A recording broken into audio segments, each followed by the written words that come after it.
بعد كده زلاتان راح برشلونة، بس زلاتان ما عرفش يلعب دور تاني. في اليوم الأول طلب جوارديولا من إبرا إنه ما يجيش بالفراري التدريبات.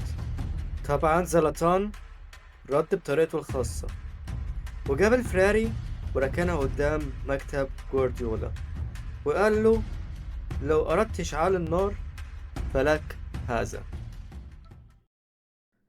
رحلته اتجهت لإنجلترا، وده كان التحدي الأخير لزلاتان.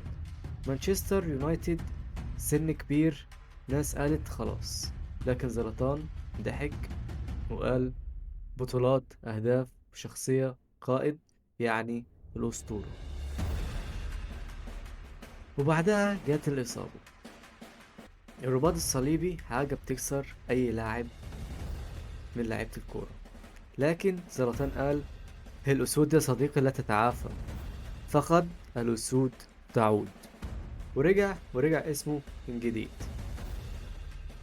رجع لميلان مش لاعب لكن قائد، بيعلم، بيوجه، وبيحارب لآخر نفس. زلاتان اعتزل، بس فكرته لسه عايشة، إنك ما تستناش إذن عشان تبقى عظيم. مش كل لاعب بيبقى أسطورة، لكن زلاتان كان حكاية مش هتتكرر تاني.